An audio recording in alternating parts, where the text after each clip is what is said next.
everything, thank you udah ke video ini dan selamat datang di Mr. Things. Apa kabar dunia? Sudah gila!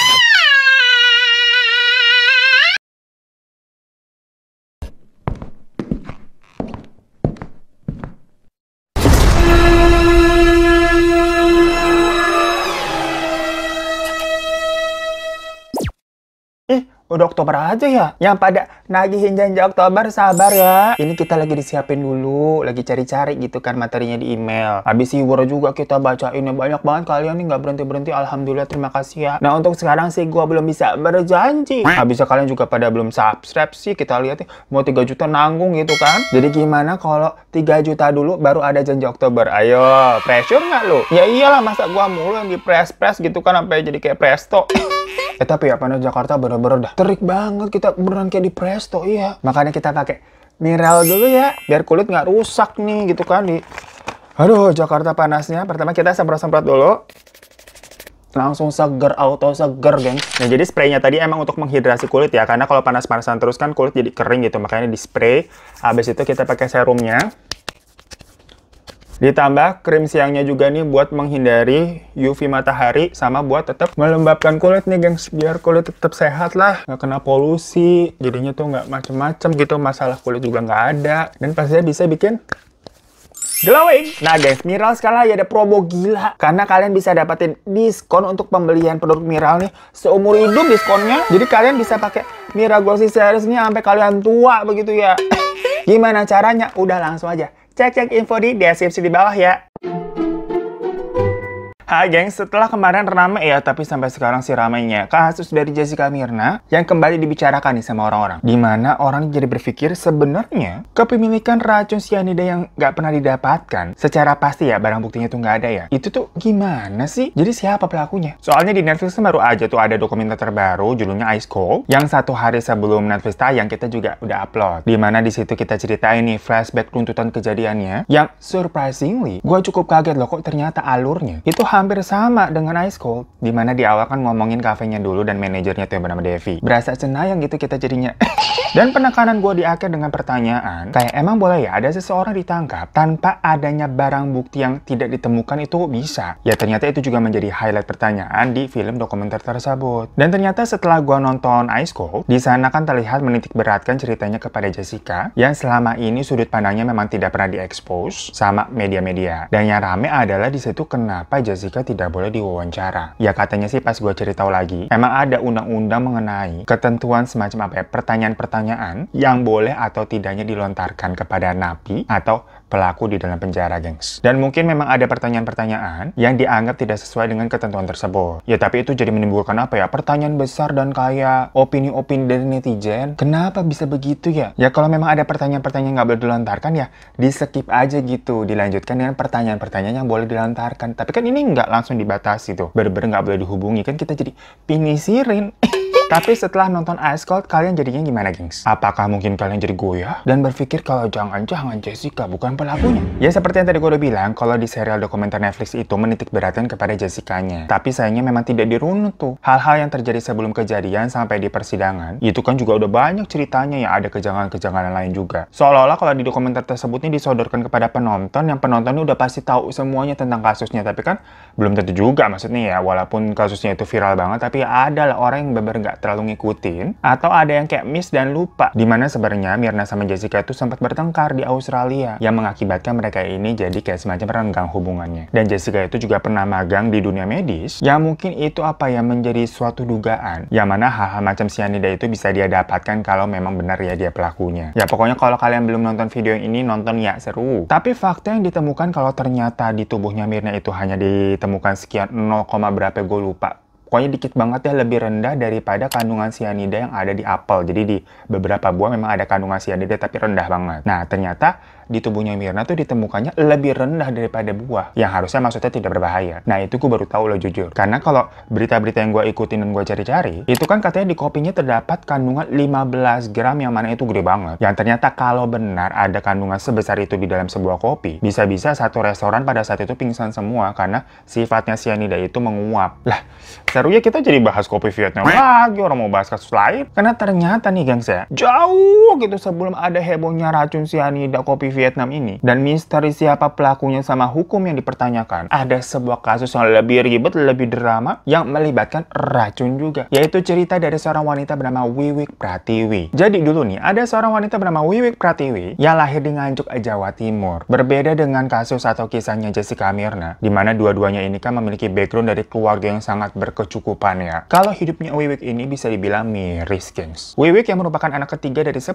bersaudara, itu tidak mendapatkan kasih sayang dari orang tuanya. Karena orang tuanya ini tipe-tipe yang mau bikin doang, ngurusnya kagak mau. Jadi Wiwik sama saudara-saudara lainnya, itu tidak diurus dengan benar. Hidupnya juga bisa dibilang apa ya, katakanlah miskin gitu. Sampai beranjak dewasa, Wiwik ini ceritanya ikut sama salah satu kakak perempuannya. Karena kan tadi orang tuanya nggak mau ngurusin nih. Dan Wiwik ini masih harus bergantung sama orang yang lebih besar gitu dari keluarganya. Ya udah ngikut kakak tuh. Cuma mungkin ya, karena didikan orang tuanya kepada anak-anaknya, jadi kakaknya ini mah 11-12. Maksudnya bukan tipe-tipe kakak yang ngomong adiknya begitu yang sayang, kagak. Melainkan kakak yang semena-mena. Dimana Wiwik yang ikut tinggal sama dia diperlakukan kayak apa ya, kayak pembantu gitu, gengs. Macam cerita Cinderella jadi upik abuk gitu sama kakak tiri, padahal ini kakak kandung. Jadi maksudnya Wiwik dibawa tinggal sama dia bukan karena sayang sama adik begitu ya, tapi biar punya ART gratis. Udahlah kakaknya begitu. Suami kakaknya malah lebih parah. Karena misalkan kalau kakaknya yang perempuan tuh nggak ada, lah si Wiwiknya digerayangin sama suami kakaknya tuh. Kan hampir ya. Kayak orang-orang di sekitarnya Wiwik, kenapa sih ini pada kagak benar semua? Sampai akhirnya Wiwik ini bertemu dengan seorang pria bernama Sukarman. Wiwik naksir berat tuh dan ngebet mau nikah nih sama Sukarman nih. Karena Wiwik mikir, misalkan dia kawin ya sama Sukarman nih, otomatis kan berarti dia dibawa keluar dari rumah kakaknya tuh. Ya bisa berujung happily ever after gitu, happy ending kayak Cinderella. Makanya sama Wiwik dipepet terus nih Sukarman nih. Berber kayak Cinderella yang mepet pangeran begitu kan. Ya namanya usaha itu tidak akan mengkhianati hasil ya teman-teman, ibu-ibu, bapak-bapak. Di mana tahun 1969, impiannya Wiwik ini terkabul. Dinikahin bener sama Sukarman.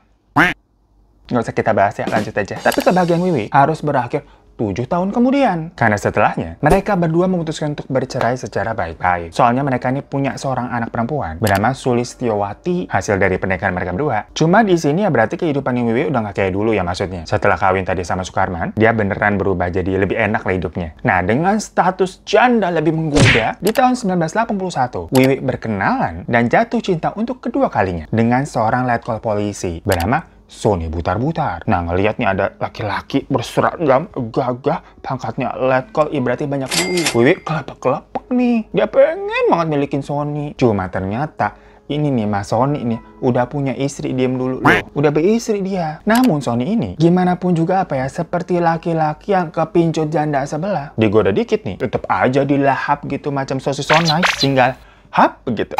Boleh loh sosis so nice masuk. Nah tapi Sony ini nggak mau juga nih ketahuan sama istri sahnya. Karena kalau misalkan nanti istri sahnya tahu terus sampai minta cerai, lah bisa-bisa karirnya di kepolisian nih goyang nih. Bisa bermasalah, ketahuan selingkuh kan gawat. Jadinya Sony sama Wiwik ya backstreet tuh pacaran. Tapi jangan salah lu. Hubungan mereka nih walaupun menjalinnya diam-diam itu sampai menghasilkan 2 anak yang diberi nama Dina sama Welny. Jadi kebayangkan berapa lama itu mereka backstreet begituan sampai nggak ketahuan orang-orang tapi sampai punya 2 anak. Nah meskipun udah begitu ya, tapi Sony tetap aja tuh nggak ada niatan untuk menikahi Wiwik. Cuma emaknya Wiwik nih, bukan punya Wiwik, kan tahu ya anaknya menjalin hubungan sama Sony tapi kagak dinikahin. Lah sampai punya 2 cucu ini dia, ibunya Wiwik tuh. Kesel emaknya Wiwik ya. Kayak anak gue dipakai-pakai aja kagak dikawinin gitu. Langsung didesak turun tangan langsung tuh emaknya. Kayak, lu nikahin gak lu anak gue? Kalau enggak, gue bongkar semuanya biar lu hancur. Gue laporin ke kantor lu. Ada gila-gilanya udah sampai punya 2 anak. Masih aja lu kagak mau nikahin anak gue. Bener-bener lu gimang lu gitu kan ya.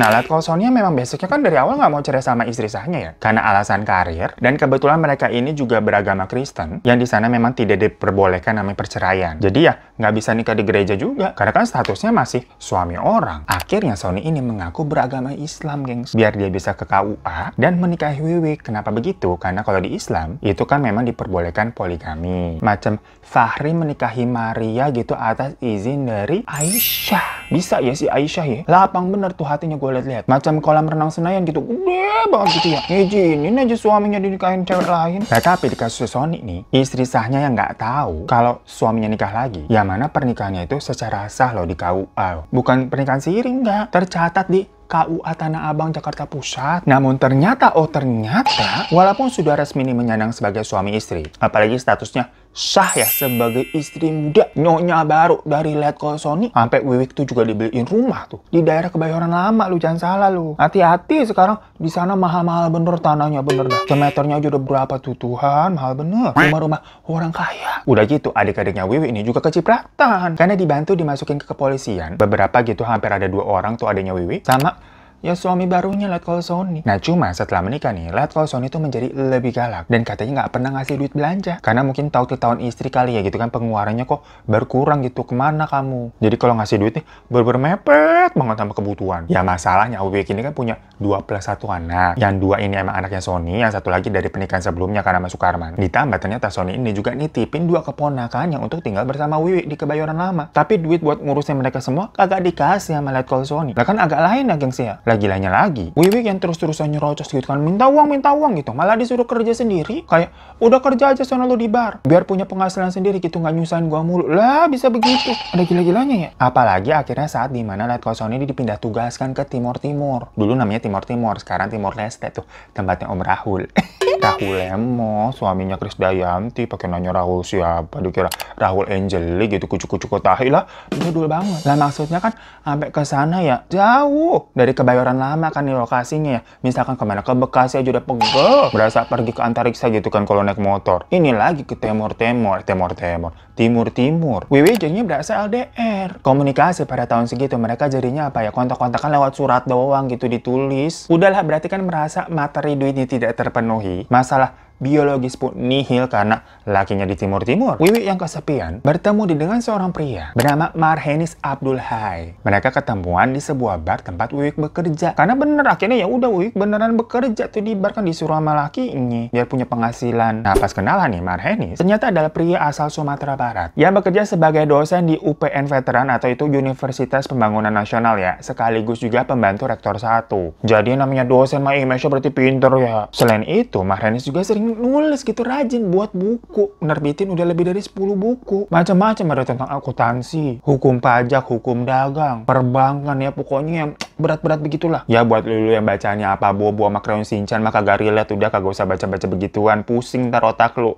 Tapi di balik kehidupannya sebagai dosen dan penulis yang kayak apa ya, image orang pinter berbobot gitu kalau pagi, nah malamnya beda lagi tuh dia tuh. Karena Marhenis ini suka banget dengan kehidupan malam, dimana bar-bar di Jakarta tuh semuanya udah didatengin. Sampai makanya dia ketemu Wiwik di salah satu bar yang ada di Menteng Jakarta Pusat. Ngapain sih Pak dosen suka ke bar begitu? Nonton bola? Ya mana main cewek lah. Emang tipe-tipe yang mata keranjang begitu, tapi kagak tau keranjangnya keranjang Shopee apa keranjang TikTok Shop. Padahal Pak dosen ini juga udah beristri dan punya 4 orang anak loh. Jadi 11-12 sama kayak Letkol Sony tadi. Cuma kalau Marhenis ini kan dosen sering ngajar jadi pinter ngomong. Ngerayunya juga cakep, jago. Sepak terjangnya tuh cakep. Bukan cakep sih. Sepak terjangnya tuh emang udah sering begitu. Ya dia deketin Wiwik duluan nih di sini nih. Kalau sama Letkol Sony kan tadi beda, yang kembang kempis rahimnya anget duluan, si Wiwiknya duluan nih naksir. Kalau ini enggak. Marhenis duluan yang deketin Wiwik. Ya Wiwik yang statusnya jauh dari Letkol Sony, kesepian dia nih ada laki deketin, ya udah sikat baik. Ya akhirnya mereka berhubungan secara diam-diam, aku mengagumimu. Diam-diam. Kalau kata kalian pasti udah diem lu Van.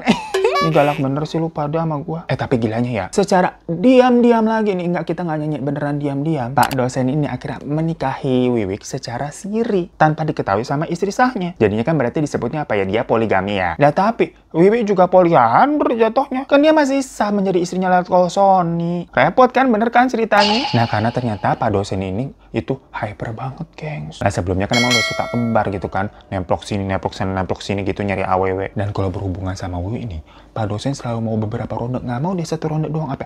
Minum obat, minum pil yang biar tetap jerang begitu. Terus selalu ngajakin minta lewat belakang. Ngerti ya maksudnya ya. Jadi emang agak lain nih orang nih, kita lihat-lihat nih. Ya sebenarnya Wiwik nggak mau dan jijik ya. Cuma Wiwik mah dikepret duit. Yang mana memang Marhenis ini lebih loyal dibandingkan suaminya tuh Letkol Sony. Kalau saja kamu bukan orang kaya, sudah kutampar wajahmu. Ya tapi kan misalkan seseorang sampai selingkuh itu kan katanya mencari kebahagiaan lain. Tapi buat Wiwik dia seperti apa ya? Keluar dari kandang singa, masuk ke kandang buaya. Macam sama aja nih, kagak ada bener-benernya ini orang juga. Apa kabar dunia? Kalau kalian mikir, ya kan tapi dikepret duit makanya Wiwik mau. Ya jawabannya memang Wiwik bertahan karena si duit itu doang. Kalau berhubungan nih Wiwik sebenarnya jijik nih, nggak nikmatin sebenarnya. Aku merasa jijik dan ingin muntah.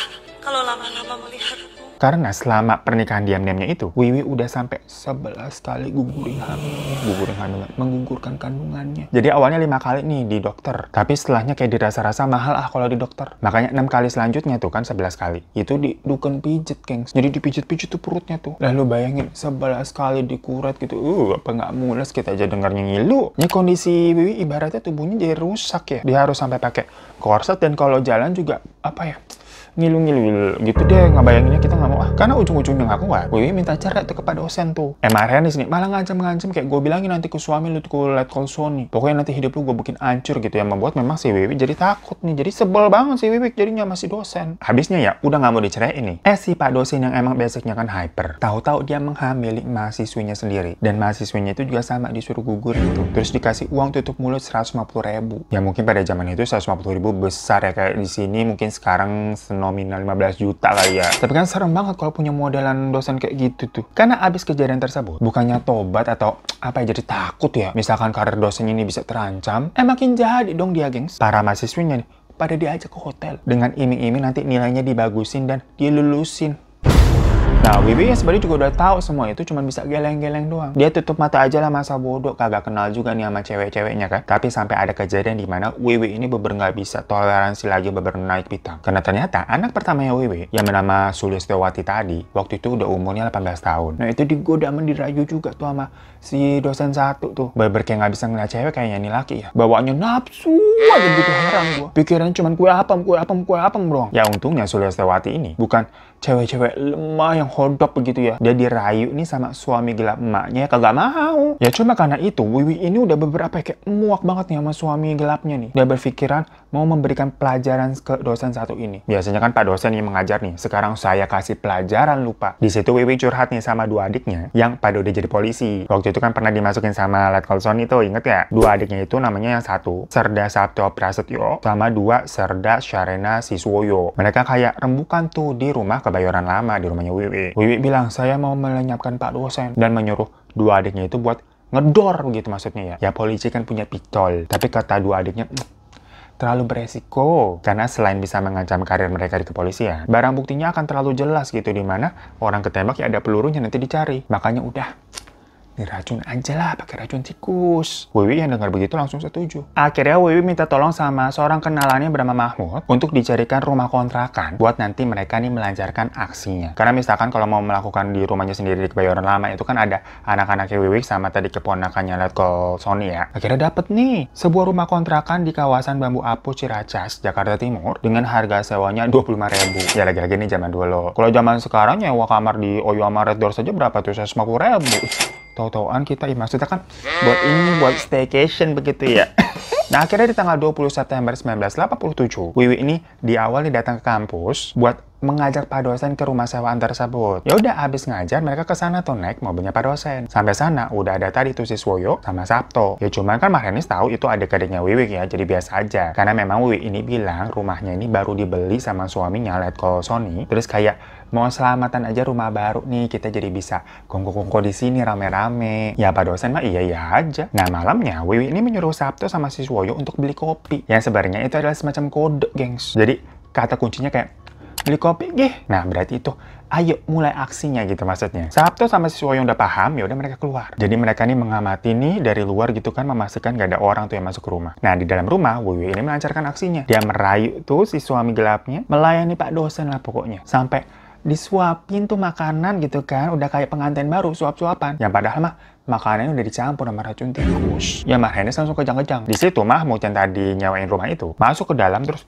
mukul pak dosen dengan batu bata sampai inilahi. Barulah Sabto sama Siswoyo masuk lagi ke dalam dan memasukkan pak dosen ke dalam karung. Terus dibawa pakai mobil yang tadi dikendarai sama Marhenis tuh. Mereka jalan ke kawasan Warung Kiara Sukabumi dan dibuang tuh di sana tuh. Terus mobilnya dibakar. Tapi ini yang gue kurang paham, kenapa Marhenisnya tuh yang di dalam karung dibuang, bukannya ikut dibakar di dalam mobil. Biar seolah-olah macam apa ya, kecelakaan di sinetron-sinetron begitu kan biasanya ya. Tapi enggak, ini dipisah. Yaudah setelah itu akhirnya mereka balik pakai kendaraan umum ke Jakarta. Yang otomatis dari situ Marhenis dinyatakan hilang sama keluarganya, karena yang nggak pulang-pulang, nggak ada kabar juga. Sementara di kampus juga nggak datang-datang, nggak ngajar. Udah dilakukan pencarian kemana-mana nggak ketemu. Dikira aksinya ini bakal mulus, tapi beberapa hari kemudian ada seorang pengepul rumput, jadi yang kayak suka nyabut-nyabutin rumput gitu kan, nyari rumput buat makanan ternak, nemuin tuh karung tadi yang dibuang. Habisnya kan tuh karung nggak ikut dibakar. Pas dibuka, ya isinya marhenis. Ngeliat begitu lapor polisi. Dan waktu pada zaman itu sama nih, dari polisi, media, netizen, semuanya melakukan investigasi ini siapa pelakunya. Karena marhenis memang selain dosen, itu kan tadi juga penulis buku. Sedikit banyak namanya diketahui lah. Sampai akhirnya terbongkar lah, dimana Sabto dan siswoyo langsung ditangkap. Sementara kalau Wiwi sama Mahmud kabur, sampai jadi buron mereka. Namun 2 bulan kemudian, polisi akhirnya berhasil menangkap si Wiwi di Trenggalek. Trenggalek tuh Jawa Timur ya. Sedangkan kalau Mahmud ini berhasil diringkusnya di Pelabuhan Ratu. Nah, karena merupakan istri Letkol, pada saat itu Wiwi ini didampingi sampai 5 orang pengacara, dimana dia membantah semua tuduhan kalau dialah pelaku dan otak dari semua kejadian ini. Dalam versinya Wiwik nih, dia bilang semua itu sebenarnya adalah ulah suaminya Letkol Sony yang cemburu mengetahui nih akhirnya istrinya Wiwik itu berhubungan sampai menikah diam-diam dengan Marheis. Ya orang-orang pada saat itu jadi tahu ya, kalau ternyata berarti selama ini Letkol Sony punya istri simpenan yaitu Wiwik. Karena kan sebelumnya nggak pernah dipublish. Sampai akhirnya dihadirkan juga tuh saksi nikah orang KUA di Tanah Abang. Dihadirkan bener nggak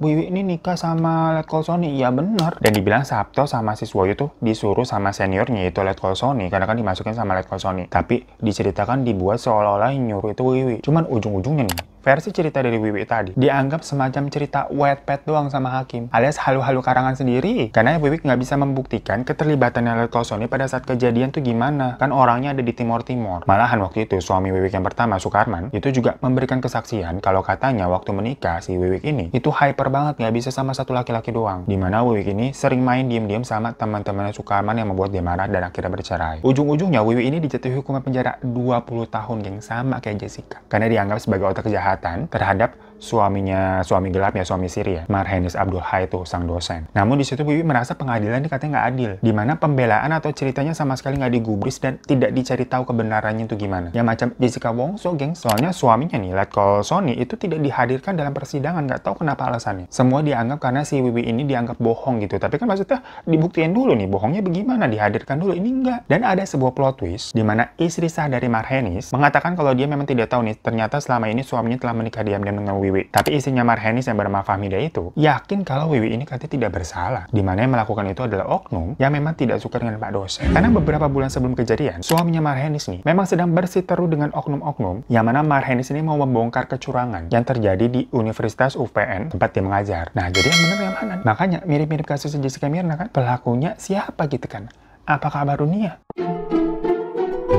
So itu kan kasus yang melibatkan racun juga, dan pelakunya jadi kontroversi ya. Dimana kalau dalam pengadilan kan memang diceritakan kalau Wiwi ini pelakunya. Sampai ketok palu dihukum 20 tahun penjara. Tapi setelahnya ada hal-hal yang membuat orang-orang ini bertanya-tanya. Pertama, pengakuan istri sah korban yang justru berpihak kepada Wiwi loh. Dan suaminya Wiwi ini, Letkol Sony, itu tidak pernah dihadirkan menjadi saksi dalam persidangan. Entah apa alasannya. Padahal Wiwi kan yang menuduh kalau semua itu adalah perbuatan suaminya. Dan dia hanya semacam dikambing hitamkan. Harusnya pengadilan tetap menghadirkan suaminya tersebut. Tapi kayak nggak didengerin si Wiwi nih, kayak dianggap yaudah bohong aja, udah kagak usah dihadirin gitu loh. Makanya nih kayak gimana sih pengadilan waktu itu lah, aneh banget. Ya mungkin kasus ini juga akan mungkin selamanya menjadi misteri tentang pertanyaan siapa yang benar dan siapa yang salah. Sama kayak kasusnya Jessica Mirna, hanya pelaku oknum-oknum yang terlibat sama Tuhan aja yang mengetahui yang benar-benar itu bagaimana. Ya udah deh, Allahu alam aja ya. Pusing juga kita mikirin begitu-gituan. Mendingan udahlah kita pikirin hidup kita masing-masing aja gitu ya, cara bayar cicilan bagaimana, bayar listrik bagaimana gitu kan, bayar IPL bagaimana. Ya semoga kita dimudahkan aja hidupnya ya.